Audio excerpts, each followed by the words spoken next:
E aqui eu quero fazer uma primeira pergunta. Você acredita no conceito de gênero? A mulher é um marcador de modernização.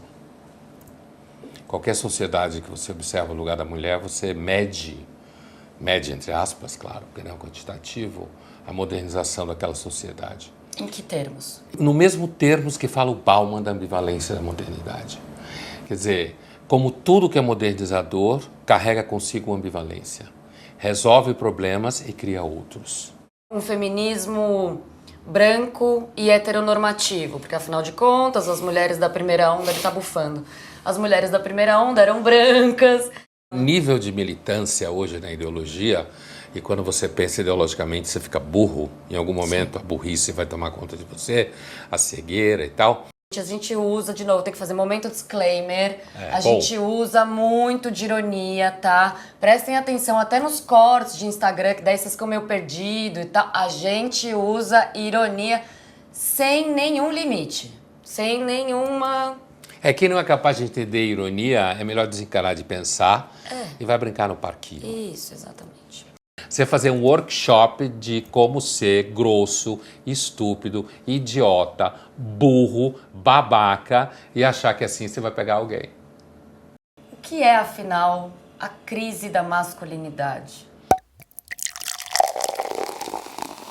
Olá, Jobbers! Sejam muito bem-vindos à nossa segunda temporada. É isso mesmo, hoje a gente estreia a nossa segunda temporada com um tema, como vocês já sabem, um pouquinho espinhoso, a crise da masculinidade. O Pondé gosta desse tema, né, Pondé? Eu adoro, principalmente quando se fala no plural. Masculinidades. Masculinidades. Não tem nada menos masculino do que falar masculinidades. Pondé adora. Ele vai adorar agora todo o percurso que eu vou fazer, vocês vão ver. Vamos lá. Mas eu vou começar com um artigo da BBC que fala que em 70% do mundo as mulheres estão superando os homens em termos de escolaridade. Eu ainda não superei o Pondé, porque não dá, né? Mas uma hora eu chego lá, Não deu tempo. Uma hora eu chego lá. Eu já ouvi falar disso. Bom, até pouco tempo atrás as mulheres não estudavam, né? A minha avó, por exemplo, foi fazer faculdade aos 50 anos, depois de criar os filhos, depois que os filhos já estavam crescidos e na faculdade. Ela mesma resolveu fazer faculdade de psicologia, inclusive, e clinicou até os 80 anos. Então, é uma ruptura, é uma mudança, e não tem como a gente falar da crise da masculinidade sem entrar minimamente na história do feminismo. Bom, eu vou rapidamente fazer um percurso histórico, que é nossa marca aqui no Dirty Job, né? Aprofundar o pensamento. Corre o risco de dormir enquanto você estiver fazendo isso. Não. Então eu vou ser rápida, tá? Porque senão ele vai dormir. Eu quero falar rapidamente das 3 ondas do feminismo, que começa no século XIX, início do século XX, a primeira delas, com as mulheres reivindicando questões de direitos contratuais, direito de propriedade, poder herdar, coisas que até então só os homens poderiam fazer. Nessa onda também a gente tem as sufragistas, a questão dos casamentos arranjados, da propriedade das mulheres. E isso culminou nos Estados Unidos, o sufragismo em específico, na 19ª emenda à Constituição. Mas vale dizer que em alguns países as mulheres não votavam até depois da metade do século XX. Então, para a gente entender que não é um processo que acontece de maneira igual pelo globo todo, mas de maneira assíncrona, descontinuada, a depender do lugar. Os Estados Unidos, de fato, têm um papel importante nessa história do feminismo desde que ele nasceu. Na metade do século XX, a gente tem uma segunda onda e vou trazer aqui uma grande expoente que a maioria de vocês já deve ter escutado, que é a Simone de Beauvoir, que começa a entrar na questão do feminismo por ideias mais culturais. Ela tem a famosa frase dela, que é: a gente não nasce mulher, a gente se torna mulher, o que dá bastante ênfase nesse elemento cultural. Então, quer dizer, é a cultura que de alguma maneira faz os papéis sociais de diferenciação de gênero, ou pelo menos a cultura tem um papel muito grande na determinação daquele comportamento de cada um dos gêneros. Tô indo pra última. Obrigado. Nada. Na última... Aqui, ó, até tá fora de ordem, me perdi. Na última, bati, o pessoal do áudio vai me matar. O questionamento acerca das condições culturais e, consequentemente, políticas do gênero feminino, e a gente já vai entrando na questão de gênero, isso vai entrando cada vez mais em cena e começa aí o debate acerca da existência ou não de uma essência feminina, que já começou lá na Simone de Beauvoir, mas que vai se acentuando, esse elemento cultural, essa dimensão cultural do comportamento feminino vai entrando cada vez mais em evidência. E uma das críticas e preocupações das mulheres das primeiras ondas foram vistas por essas mulheres já da terceira onda como algo meio um feminismo branco e heteronormativo, porque afinal de contas as mulheres da primeira onda, ele tá bufando, as mulheres da primeira onda eram brancas e estavam reivindicando coisas a partir de um ponto de vista já muito privilegiado. Bom, por fim, nos anos 90, a gente tem um enfoque cada vez mais ligado à identidade, que daí a gente chega no contemporâneo, passo essa minha breve história, e se deu majoritariamente em ambiente americano. Tem início, então, a chamada política de identidade, cuja hermenêutica é a política da diferença, baseada, então, nos textos do Derrida, que falam da la différence. E são demandas por reconhecimento e não por redistribuição. E aí a gente tem uma crise, a gente já falou disso quando a gente falava no episódio do Pobre de Direita, da questão marxista, como há um deslocamento ao longo do século XX de questões ligadas à economia e à redistribuição para questões ligadas à cultura e o reconhecimento. E o feminismo também passa por essa mesma condição e chega nos anos 90 muito mais focado na questão do reconhecimento da diferença. E é o reconhecimento da diferença que vai dar combustível às lutas de grupos mobilizados sob diversas bandeiras, não só no feminismo, mas nacionalidade, o decolonialismo, na etnicidade, da raça, de gênero e de sexualidade. Então, os movimentos de identidade vão suplantar a ideia de classe. De novo, isso a gente trouxe na história, quando a gente fez o mergulho histórico no Pobre de Direita. E a mobilização política, então, vai se dar via reconhecimento. A dominação cultural vai suplantar a exploração como a injustiça fundamental. Então, o marxismo clássico acha que a exploração é a injustiça fundamental e o marxismo contemporâneo, seja ele da política do racismo ao feminismo, vai se arraigar nas questões culturais de reconhecimento, de representatividade. Vide United Colors of Benetton. Isso é um ótimo exemplo de como isso entra na pauta, inclusive na indústria cultural, na propaganda. De como esse marxismo é fake. E de como ele adentrou, passou de fake. Contra-cultura para cultura oficial, que também já é um assunto que a gente tratou em outros episódios. Bom, Pondé. Tô perdida nas minhas fichas, mas acho que cheguei aqui em algum lugar. Mas nesse tema é normal se perder. Resumo, a teoria feminista foi de uma concepção, então, de gênero centrado no trabalho, para uma teoria de gênero ligada à área cultural até as concepções de gênero baseadas na identidade. E aqui eu quero fazer uma primeira pergunta. Você acredita no conceito de gênero? Mais ou menos, sim. Não dá para negar que existe uma dimensão social na identidade sexual. Isso é mais ou menos como negar que exista componentes da teoria da gravidade no peso. Sim. Certo? Então claro, existe um patriarcado. O patriarcado, olha, é possível que tenha existido o patriarcado compreendido como maior poder dos homens. O que eu acho é assim, eu acho que patriarcado é aquele tipo de conceito que quando você não sabe o que falar, você lança ele. Não, é culpa do patriarcado. Eu disse isso porque ele traz a dimensão social de gênero que você estava falando. Claro, mas eu acho que duas coisas aí. Primeiro, todo esse debate de feminismo, eu normalmente sou muito mais simpático às primeiras ondas do feminismo como fato histórico. Eu acho que esse debate de feminismo, a mulher é um marcador de modernização. Qualquer sociedade que você observa o lugar da mulher, você mede entre aspas, claro, porque não é um quantitativo, a modernização daquela sociedade. Em que termos? No mesmo termos que fala o Bauman da ambivalência da modernidade. Quer dizer, como tudo que é modernizador, carrega consigo ambivalência. Resolve problemas e cria outros. Eu acho que esse é um dos principais pecados das feministas no século XXI. Não quer reconhecer nenhuma das ambivalências presentes no processo de modernização feminina.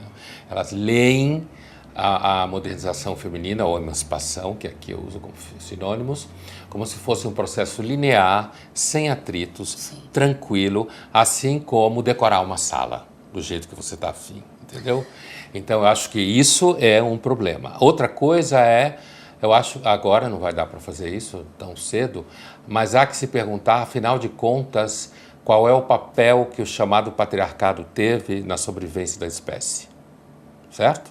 Quer dizer, aí pensando como evolucionista, darwinista, quer dizer, qual é o papel que teve o patriarcado na evolução da espécie? Assim como teve a aquisição da linguagem, né? Assim como teve os vínculos afetivos que garantiram que menos mulheres morressem no parto, assim como teve o investimento parental na prole, quer dizer, o que isso significou em termos de sobrevivência da espécie? E, mais uma vez, o que acontece aí, eu acho que todo esse debate de gênero, de identidade que você percorreu aí historicamente, eu sempre sinto um cheiro de histeria nisso tudo, sabe? Eu acho que nós chegamos no ponto tal em que não só o feminismo, mas toda essa discussão de gênero, identidade, raça, é uma forma de conversão histérica ao discurso. O discurso convertido à histeria. A gente também já falou sobre essa questão da ambivalência em outros episódios. A gente vai se repetir mil vezes. Não, tô falando, tô falando aqui pra gente recuperar para ele... Pros caras. Os jobbers. Pros jobbers. Até se vocês quiserem reassistir, e aí vocês vão paulatinamente, né, criando um estofo aí junto com a gente. Porque a ambivalência, ela tá no nível individual e ela tá no nível social. Então, se vocês lembrarem, eu falei da ambivalência quando eu dizia exatamente sobre o feminismo e sobre o fato de que, ao mesmo tempo que eu amo o que eu faço, e eu trabalho bem no sentido, eu tenho várias frentes de trabalho, né, consome o meu tempo, mas quero ser mãe e gostaria de ser uma mãe do século XX. Por quê? Uma mãe do século XX poderia se dedicar ao seu filho. Então, essa ambivalência... Por um lado, eu enxergo, obviamente, as conquistas do feminismo que me permitiram fazer hoje em dia o que eu estou fazendo. E aí eu também, como Pondé, sou mais simpática às primeiras ondas do que às ondas mais radicais e contemporâneas. Ao mesmo tempo, eu também queria me dedicar àquilo que é uma parte que eu entendo que é fundamental da mulher e da maternidade, que é ter um tempo, ter um outro ritmo. Mas é que o nível de militância hoje na ideologia... E quando você pensa ideologicamente, você fica burro. Em algum momento, a burrice vai tomar conta de você, a cegueira e tal. Eu tenho a impressão que...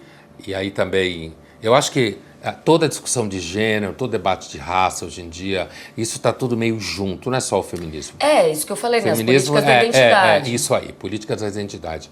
Eu vejo nisso tudo uma radicalização tal que você se... Alguém que representa um desses movimentos militantes ouve você, Gabriela, falando isso, já vai achar que você é racional. Exato, já é momento de cancelamento. Que você é pró-patriarcal. Então, é o exemplo claro, e isso tomou conta do jornalismo, da universidade. Então, tá todo mundo ficando burro. Afinal, eu ainda sou branca e hétero. Ferrou. Bom, esse assunto, então... Aí eu não vou nem lá. Vamos fazer o violino. Eu não vou nem lá. Esse assunto aí eu não vou nem lá. Violino. É um bode enorme. É claro que existem problemas na história, existe violência, escravidão. Inclusive, a escravidão antes nunca teve a ver com raça, né? O exemplo racista está vinculado diretamente à escravidão africana, né? A escravidão sempre foi um modo de produção violentíssimo, né? Porque só havia força muscular. Olha Roma. E há que lembrar, que lembrar que se acabar a indústria técnica, a humanidade vai voltar a praticar a escravidão. Sem dúvida. Certo? Mas, sem dúvida nenhuma, essa discussão, quando entra... ela é branca, mas ela é hétero, então ela não pode falar, ou seja, a teoria da interseccionalidade. O lugar de fala. O lugar de fala, e eu saio fora. Durmo. Não, a gente conversa, mas normalmente, se não fosse entre nós aqui, sim, eu durmo se rolasse um ambiente assim, eu saía fora. Dá uma dormidinha, eu falo, eu já volto. É isso aí. Mas eu também acho, te acompanho, Pondé, em pensar que hoje em dia a radicalização que vem, e ela vem de um lugar com endereço, né? Os campi universitários, americanos sobretudo, mas que emanaram para os outros lugares, para a Europa sobretudo, e para o Brasil mais recentemente. E a questão é, até pegando carona na tua coluna da entrevista com o Bom Senso, que não leu, fica a dica, a coluna da Folha. Pondé fez uma entrevista com o Bom Senso, maravilhosa. A fina ironia, gente, a gente usa, de novo, tem que fazer momento disclaimer, gente usa muito de ironia, tá? Prestem atenção, até nos cortes de Instagram, que daí vocês ficam meio perdidos e tal, a gente usa ironia sem nenhum limite, sem nenhuma... Quem não é capaz de entender ironia, é melhor desencanar de pensar e vai brincar no parquinho. Isso, exatamente. Enfim, voltando, esse feminismo mais radical, contemporâneo, sai das universidades e ele não alcança o povo. O tal, sabe o tal do povo? Aquele lá que existe? O do senso comum? O Pondé fez essa entrevista muito engraçada porque o que acontece? Tem uma dissociação, tem um abismo entre o que você está fazendo na academia. A academia lê esses campi universitário, da onde as teorias radicais de política da identidade saíram e navegam, e o que o sujeito quer. Ainda ontem, num corte que eu coloquei, num Reels que eu coloquei, em que eu explicava os nossos últimos cortes sobre ser a melhor versão de si mesmo, todo aquele papo que a gente falou, um me respondeu aí embaixo, que será a melhor versão de si mesmo? Eu quero pagar o IPTU, quero conseguir pagar minha... Peraí, o senso comum, hein? É o senso comum, apareceu lá no meu Instagram pra dizer, oi, que melhor versão de si mesmo, a melhor versão de mim mesmo, eu consegui pagar as contas da saúde pro meu filho e tal. Não ser assaltado toda hora. Não ser assaltado toda hora. E é disso que a gente tá falando. Quanto mais furioso, radical, os movimentos de política da identidade forem, mais, de alguma maneira, eles são combustíveis para essa nova direita surgida, eu acredito. Total. E mais eles vão se afastar das pessoas ditas comuns que estão apenas vivendo a vida, sabe? Apenas vivendo a vida. Eu acordo, eu tenho que ir, eu tenho que trabalhar, eu pego 2 horas de trânsito, eu tô no ônibus lotado, eu tô na enchente no metrô, São essas pessoas que não estão preocupadas. Não é que elas não estão preocupadas, elas não conseguem alcançar a discussão, porque a preocupação maior é outra. Esse senso comum ao qual você se refere, na coluna da Folha, está diretamente ligado à fala do Trump, né, quando ele fala, eu vou fazer a revolução do senso comum, que passou praticamente desapercebido num debate aqui, só depois que eu fiz uma coluna uma semana antes, né, em que eu falava desse tema do senso comum. E aí, eu acho que tem uma coisa histórica importante a se pontuar, quer dizer, essa alienação que a esquerda passou, né, que ela foi sendo construída ao longo do século XX, que ela virou um fetiche do capitalismo, um fetiche de menino rico e menina rica, que vai fazer curso de humanas, né, que a gente conhece vários casos. Se você acompanha, Gabi, a constituição dos agentes da União Soviética no período stalinista, entre as duas guerras, né, nos anos 30, uma estratégia que a KGB, que na época não chamava ainda KGB, NKVD, uma estratégia que eles... E foi uma tragédia para a esquerda, vou assumir o erro aqui. Foi uma tragédia porque, assim, o que o Stalin fez? O Stalin e a patotinha dele resolveram conquistar como agentes soviéticos a elite de Cambridge, certo? Então, eles começaram a investir na conversão, que já era uma simpatia na Inglaterra, por jovens de família rica, na sua imensa maioria, inclusive alguns aristocratas, para a causa soviética. Então, já ali, o que aconteceu? A própria União Soviética, ela começou a desviar o olhar para a elite acadêmica, certo? É claro que não era o universo de hoje, mas começou a olhar para a elite acadêmica, porque já na origem da Revolução Soviética, me refiro, já havia uma suspeita por parte do próprio Lenin de que o povo não faria nada. O povo não serve para nada, você tem que conduzir o povo E por isso eles criaram aquilo que eles chamavam de terror vermelho, inspirado no Robespierre, terror vermelho, que era gerar violência entre os próprios membros do campesinato russo, que deu na Guerra Civil famosa logo após a Revolução. Por que eu estou falando isso? Porque, no final das contas, a esquerda hoje, né, essa esquerda que você descreveu, de campos e tal, ela acaba realizando um problema que a esquerda teve na origem.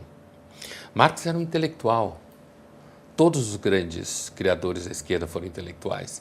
Então, a esquerda quis se colocar ao lado do povo, digamos assim, mas a sua própria estrutura originária, a vocação já era o mundo letrado, entendeu? Entendendo que o mundo letrado deveria fazer a revolução, apesar de que o discurso era outro, Sim. Os operários e tal. Mas o fato é que os operários, no final das contas, como você citou, eu quero pagar o IPTU. Não vão fazer a revolução. Então, há um abismo estrutural na história da esquerda, mesmo quando a gente vai para trás, há um abismo estrutural na história da esquerda entre aquilo que é o senso comum, aquilo que é o povo, muito conservador, muito atrasado, muito ignorante do ponto de vista da população letrada, e a vocação da esquerda para a população letrada. E aí, quando a União Soviética rui e a esquerda vai para os Estados Unidos, aí vira essa bagaça que virou. Tem todo um debate, né, nessa virada do século, aí eu tô falando do século XIX para o XX, do marxismo, da esquerda, entre a relação entre teoria e ação, que é o que você estava descrevendo, Sim. né?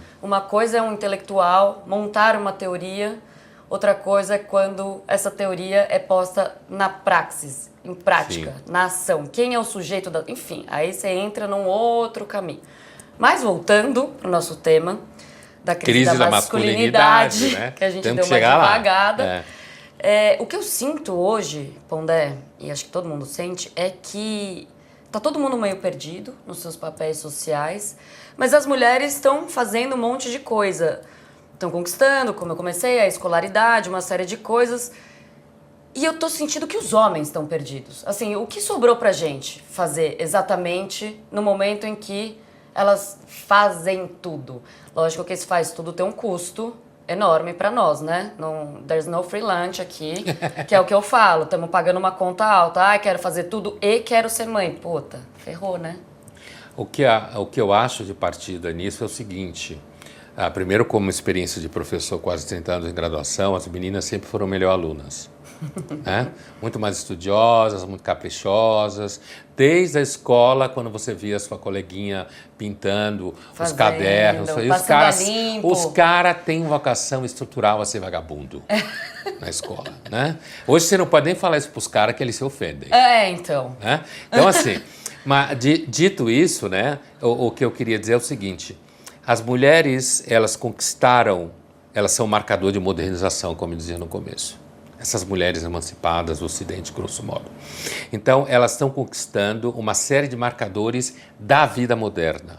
Trabalho, sucesso profissional, carreira, escolaridade, autonomia. Mas a ideia, os homens têm crise da masculinidade, no sentido que não sabe bem o que é, e aí entra um personagem que eu acho que é um dos personagens piores que caminha sobre o século XXI, que é o chamado feministo. Esse é o pior de todos, o feministo, né? Mas assim, o meu entendimento... Esquerda, né? O homem de esquerda é feministo. Aquele cara que é mais feminista do que é feminista. Então, assim, a impressão que eu tenho é que as mulheres, elas estão bem perdidas fora do ambiente moderno, estrito sensu, certo? Trabalho, carreira, isso está tudo muito bem. Quer dizer, nunca está muito bem, porque é tudo misturado. Isso. Mas, sem dúvida nenhuma, as mulheres avançaram muito na pauta moderna enquanto tal. Enquanto que os homens tinham uma posição. Os homens eram os únicos que estudavam, os homens eram os únicos políticos, as mulheres começaram a entrar nesse cenário. Eu, pessoalmente, tenho a impressão de que os homens que se sentem mal com esse tipo de coisa... normalmente homens que são mais inseguros em relação às mulheres, têm medo das mulheres, certo? Sim. E o homem sempre teve medo de broxar diante da mulher. Agora o homem tem medo de broxar na vida, né? Porque a mulher, ela continua de alguma forma, na sua imensa maioria, talvez o senso comum falando alto no coração, a mulher continua esperando que o homem seja sensível até a página 3, 4. Exato. Se ele passar na página 3, 4, ele é fraco, ele é frouxo, ele não fica de pé, ele não tem nem pegada, né? Não tem pegada ele, né? Nem atitude, né? Então, a minha impressão é que, assim, a mulher, ela também no ambiente externo ao trabalho, ela sente o tranco. Só que não é permitido a ela colocar em sua pauta, porque se for, vai aparecer algum pentelho ou alguma pentelha que vai apontar o dedo para ela dizer de novo que ela é machista, que ela não fez. O caso do homem, sem dúvida nenhuma, eu acho que existe uma certa desorientação nos moleques, nos caras. Primeiro, voltando aos 30 anos de experiência de sala de aula, os homens normalmente não têm vocabulário subjetivo. É muito pobre vocabulário subjetivo. Então, pobre em autopercepção. Sim, né? autoanálise. É pobre, mínima. com medo desse tipo de coisa, sim, muitos, né? Achando que não precisa. Assim como o homem, a maior parte dos homens tem medo de ir a médico, não faz exame. Terapia. Esse final de semana eu ouvi de um amigo que fazer terapia, homem fazer terapia era coisa de homem fraco. Olha aí. Aí eu falei, como assim? O homem não pode ter dúvida? É típico. Ele não, o homem não pode ter dúvida, ele tem que sustentar, ele é o pilar da família. Eu falei, é bom. Que bolha você tá navegando aí, porque, pelo amor de Deus, o homem é um ser humano, todo ser humano é acometido pela dúvida. É claro que, se num momento de crise, uma família ou uma mulher ficar esperando que o cara tenha uma atitude e ele não tiver, sei, se o pneu furar ele gritar, o pneu furou, ele vai levar. Tem até um filme, que eu esqueci o nome, talvez você lembre, ou alguém que está seguindo nós aqui, que é um filme, acho que ele é dinamarquês, sueco. A Caça? Um bom filme, não A Caça. Esse também é muito bom. É um filme que se passa numa estação de esqui na França e isso vai ficar como quiz aí para os nossos amigos aqui. De repente o Google já sabe. É um filme que se passa numa estação de esqui na França. Eu acho que ele é um pouco antes da pandemia, se não me engano. E a história é o seguinte, é uma família escandinava, não lembro exatamente de onde, o que é. E aí, de repente, começa a vir um avalanche. Eles estão sentados numa espécie de café, assim. Tô quase lembrando. E tem um vidro, né? Força maior, né? Tem um vidro e eles veem a avalanche vindo. E aí, o que acontece? O cara, o pai, acho que eram 2 filhos e uma mulher e ele cata o celular, acho que a carteira, e salta fora. Né? E o povo, aí, mulher, os filhos. Passado a crise imediata, que não se transformou numa catástrofe mortal, aí vem o problema e o mal-estar. E todo o movimento, inclusive, que a mulher tem que fazer para conseguir reconstruir. Eu não vou dar spoiler no filme, não preciso para dizer isso. Em todo o movimento de reconstrução que ela tem que fazer para encontrar dentro dela um novo espaço de respeito ao homem. Então, isso é uma das grandes mentiras, sim, do debate feminista. Sim. Certo? É claro que tem homens que se acomodam e tem homens que ficam em casa cuidando de filhos e a mulher trabalha. Isso acontece, esses esquemas. Mas dizer que isso se transformou numa regra, numa tendência, sim, e que isso está muito bem, não é. Não tem nada a ver com isso. Isso não tem nada a ver com uma coisa que quando eu estava lá atrás, na faculdade de medicina, ainda, eu via quando ia dar plantão em obstetrícia, né? E vinha da triagem, a paciente vinha da triagem que era feita, estado civil, largada de marido. Né? Vinha muito isso, largada de marido. Tem nada a ver com isso. Sim. Classes sociais mais baixas, sempre você teve mulher que tinha que arcar sozinha com, sim, os filhos, porque sexo para homem sempre foi barato. Fisiologicamente, sempre foi barato, sumia do mapa. Exato. A ideia da mulher que sustenta a família por revolução moderna, que é outra coisa, é burguesa, normalmente classe média para cima, esse fenômeno continua sendo muitas vezes difícil para muitas mulheres e muitos homens que sofrem com isso, principalmente quando não conseguem lidar com o que às vezes acontece, que é uma certa humilhação. E aí tem 2 questões que eu queria trazer, que eu ouço no mundo, que eu ouvi na clínica, e até que eu já dei um depoimento para o Linhas Cruzadas no teu TV programa. Cultura. Afinal, o que querem as mulheres, né? Uhum. Então, o que a gente ouve? Que os homens realmente não bancam, não estão dando conta, tão aquém, uma série de críticas. Algumas amigas minhas brincam, quem foi que conquistou esse direito que eu não pedi e não queria?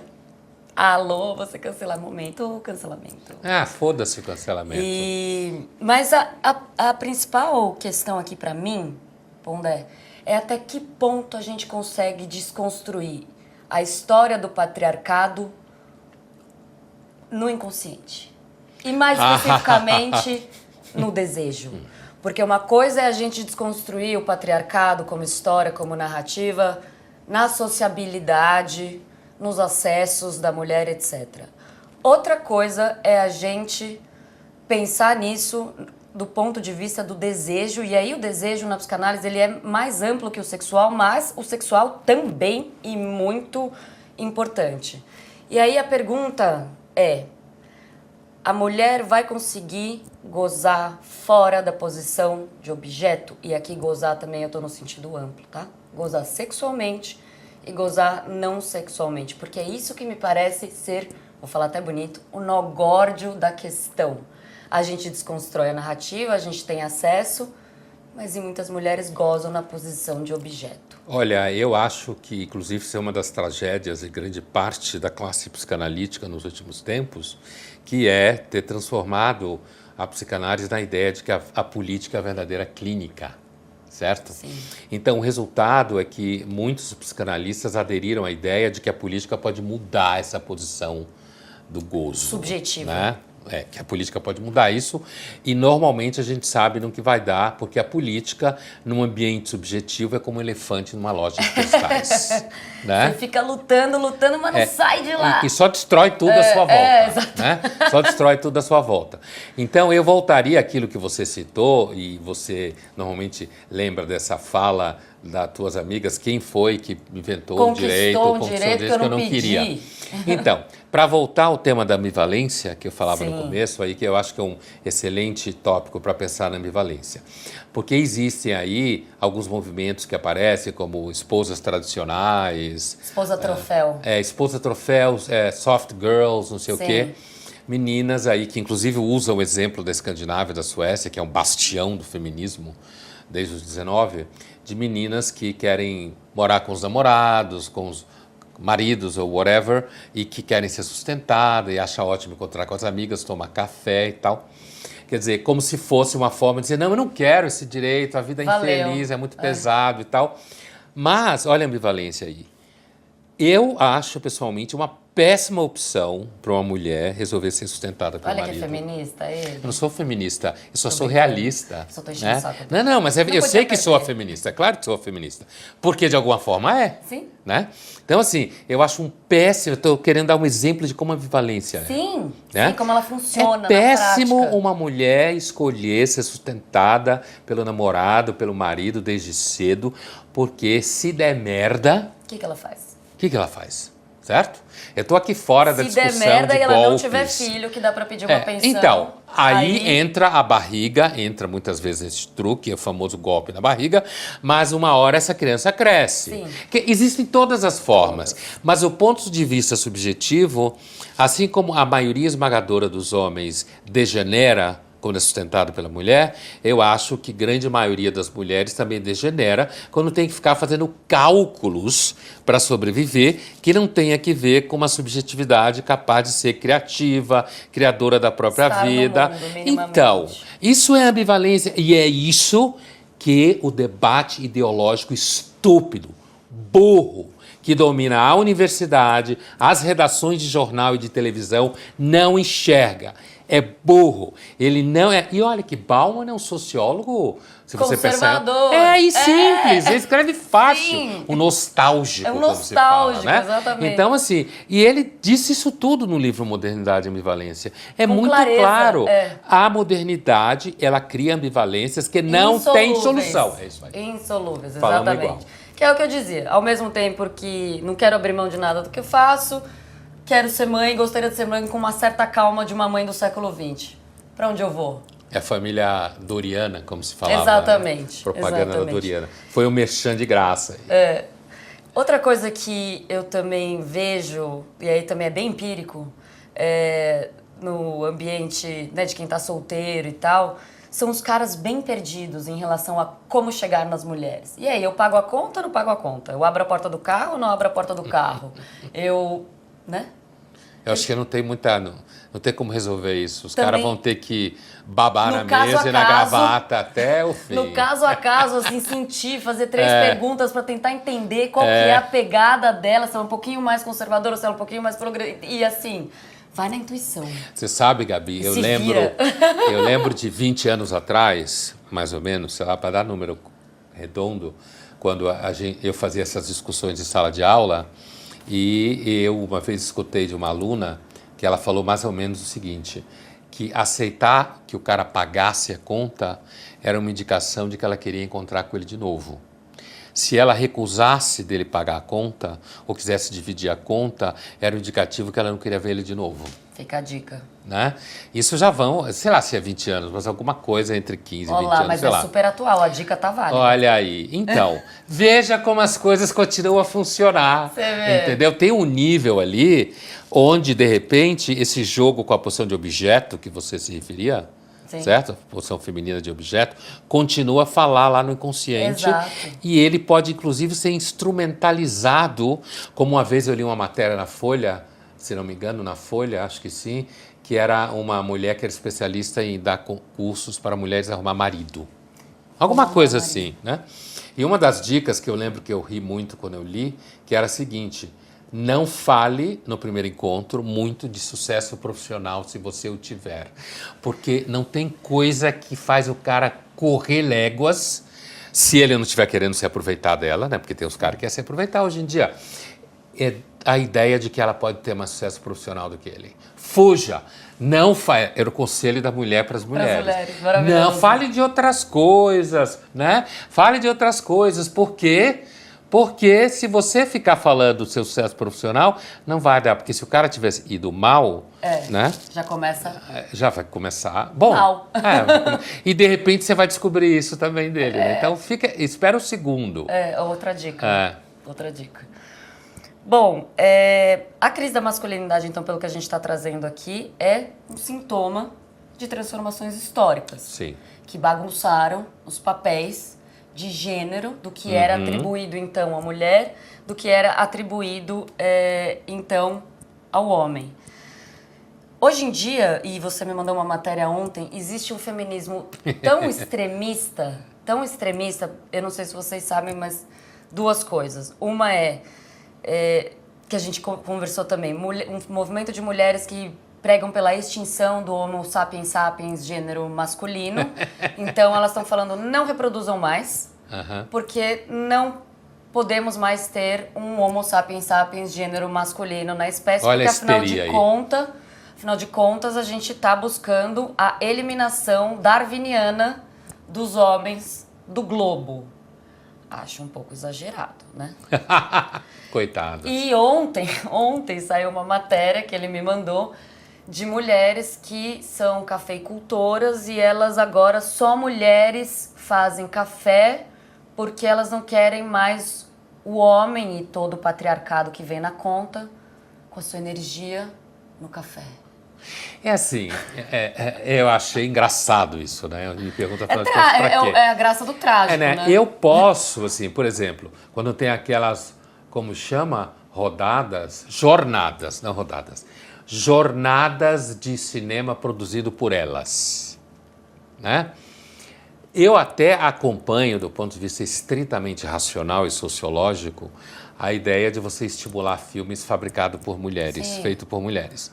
Apesar de que isso não garante qualidade nenhuma. Inclusive porque tem um monte de filme feito por homem que é um lixo. E sempre teve. Né? Como tudo. Então, homens e mulheres produzem lixo e produzem coisas que têm a qualidade. Normalmente, reserva de mercado, conhecido como cota, certo? Reserva de mercado normalmente gera processos degenerativos do ponto de vista da qualidade. Assim como a gente sabe que gera todo tipo de fraude. Não porque a cota em si ela é uma alma fraudulenta, porque a espécie aproveita qualquer chance que tenha para fraudar situações. E aí quando você constrói uma reserva de mercado, que na origem tem a ideia de dar espaço para quem não tem, pode virar uma coisa como essa, então tudo bem, mas usa. É que nem quando você fala propaganda de álcool, use com moderação. Né? Agora, outra coisa é quando você pensa na produção de um objeto. Eu posso imaginar, por exemplo, nesse caso, que, por exemplo, se eu só quero mulheres na linha de produção de geladeiras, é porque eu entendo que eu devo dar espaço para mulheres produzirem geladeiras, já que mulheres nunca produziram geladeiras. De novo, o mesmo raciocínio, nunca produziu filme audiovisual. Não significa que a geladeira vai ser melhor. E nem significa que essa geladeira vai ser pura, vai ser mais solidária, né? Quer dizer, um dos últimos conceitos mais mentirosos desse século XXI ridículo, que eu sempre tenho a impressão que no futuro não vão dar a mínima bola para o século XXI, certo? Vão continuar dando bola para Roma, Segunda Guerra, né? Então, assim, uma das coisas ridículas, conceitos ridículos que eu acho que tem no século XXI atualmente é o conceito de sororidade. Muito ridículo. Fraternidade não deu certo. Por que sororidade ia dar? Não, e é isso, né? Pegando carona nisso, eu também tenho amigos, a gente ouve, a gente está no mundo, que estavam torcendo pela Kamala por ela ser mulher.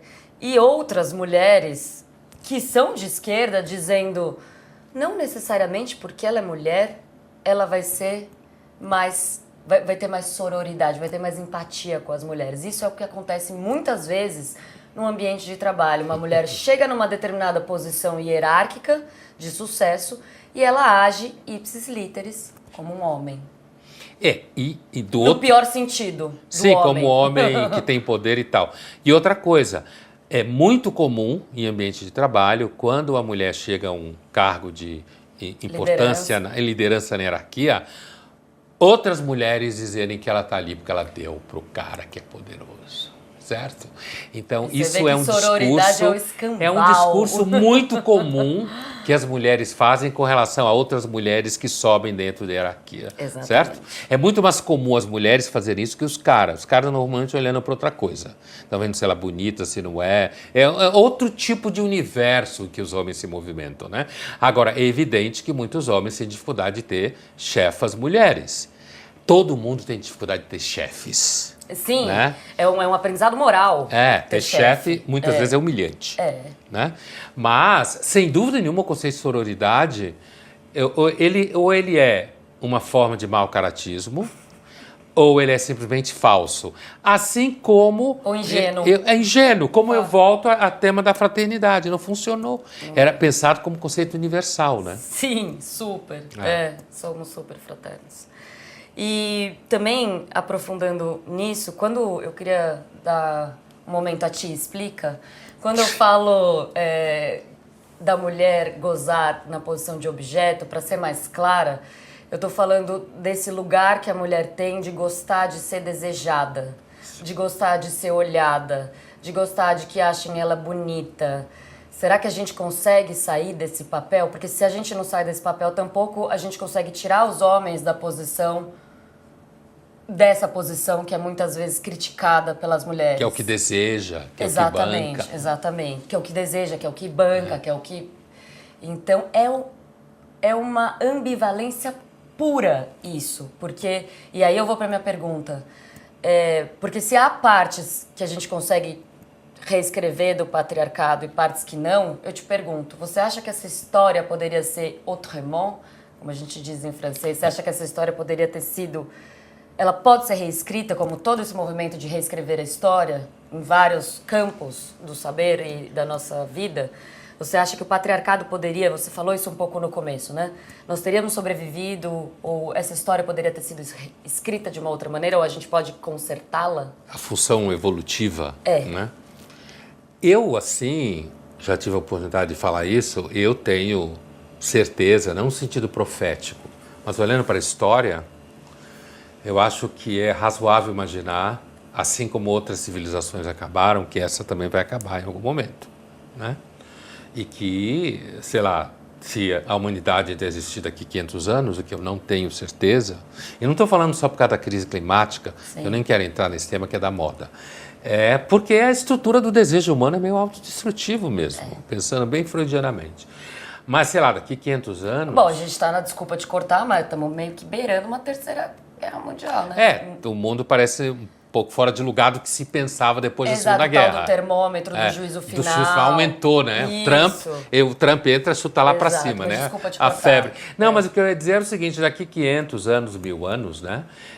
Se tivesse uma catástrofe econômica e a gente voltasse a viver em bandos ou alguma coisa assim, é muito provável que em grande parte do planeta o patriarcado voltasse. Certo? Inclusive porque o próprio simples ato sexual, que tem um custo enorme para a mulher, que se você não tiver todo o aparato para evitar a gravidez, coloca a mulher numa posição de risco. Certo?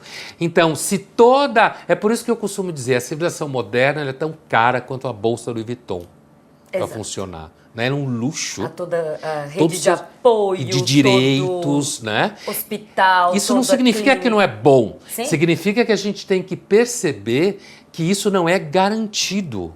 Não há nenhuma garantia.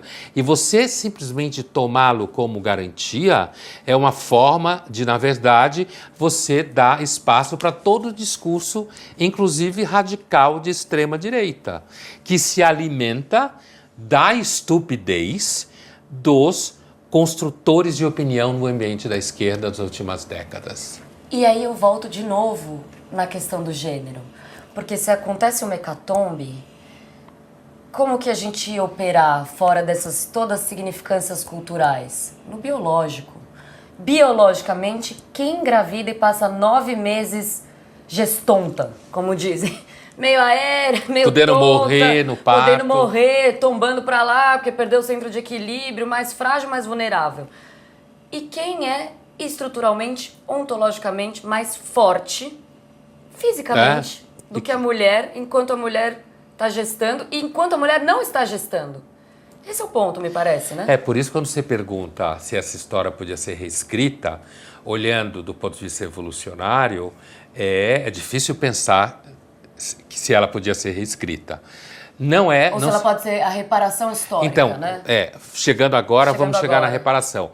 Mas assim, não há dúvida, não significa que, como às vezes os arqueólogos entram nos debates se mulher caçava, não caçava, sabe? Essas coisas, é muito ideológica. Mulher caçava, não caçava. É muito possível que mulheres caçassem. Sim, algumas, junto não com todas. homens. É muito possível, né? Inclusive porque o bando precisava de todo mundo. Sim. É muito pouco provável que mulheres grávidas caçassem. Né? Mas mulheres não grávidas não tinha por que não caçar. Agora, do ponto de vista da reparação histórica, né? Primeiro eu acho que a reparação, por isso que eu comecei falando aquilo, eu acho que ela pode acabar se acabar o capitalismo. Com todas as baixarias que ele tem, mas a riqueza que ele produziu, inclusive de direitos. Agora, eu acho que o que atrapalha a travessia da reparação histórica, que é o que a gente vive, né, é o fato de todo esse debate ter se transformado num sintoma histérico, que recusa a diferença sexual, que tem dificuldade com o outro, e aí é muito engraçado porque a filosofia e todas as ciências humanas às vezes é puro sintoma. A diferença, mas na realidade o que eu não quero é a diferença. É todo mundo igual, hoje eu sou uma coisa, amanhã eu sou outra, na dependência da minha vontade, do que eu quero fazer. Ou seja, no fundo, é uma questão de escolher uma marca de desodorante. Um outro sintoma histérico dessa crise da masculinidade, que é um sintoma histórico, como a gente falava, de um processo histórico, de transformações históricas, são os coaches de masculinidade e os red pills, não?